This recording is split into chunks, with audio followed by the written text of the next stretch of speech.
Quel métier faites-vous en parallèle? Alors moi pareil, j'ai fait plusieurs métiers dans ma vie. J'ai été donc aide-soignant, donc j'étais dans un EHPAD où j'ai aidé les personnes âgées à faire la prise en charge des soins. Et maintenant, ça fait depuis 4 ans que je suis assistant régulateur médical au SAMU. C'est-à-dire que je réponds à tous les appels des personnes qui font le 15 et qui ont un besoin, une nécessité médicale. Donc une prise en charge médicale, quelqu'un qui fait un malaise, ça va être le 15 qui va gérer cet appel-là.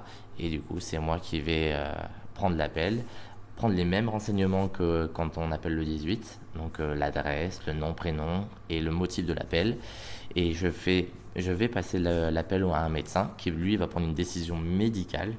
Et c'est ce qui fait que derrière, on va envoyer des secours. Donc même au SAMU, je peux demander aux mes collègues pompiers est-ce qu'ils peuvent me faire partir une ambulance, un VSAV, à tel endroit pour tel motif. Comment faites-vous pour gérer deux activités en même temps? Sur mes jours de repos, parce que quand je suis au téléphone avec les agents, les personnes qui appellent, je peux pas quitter mon emploi.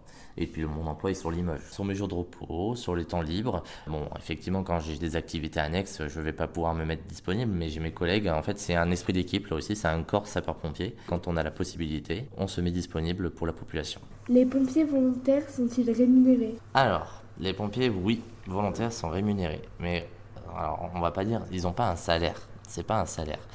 Avant, on appelait les pompiers bénévoles. Pourquoi? Parce que les sapeurs-pompiers, effectivement, ne touchaient vraiment zéro monnaie. Il n'y avait pas un euro, rien du tout.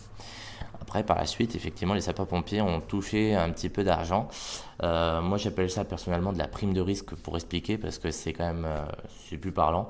Mais effectivement, on touche un petit peu d'argent en fonction de notre grade et de notre fonction sur l'intervention. On va toucher une certaine somme d'argent qui doit être aux alentours de 7-8 euros l'heure d'intervention. Donc oui, on perçoit une petite somme, un pécule, lorsque nous sommes en intervention, oui.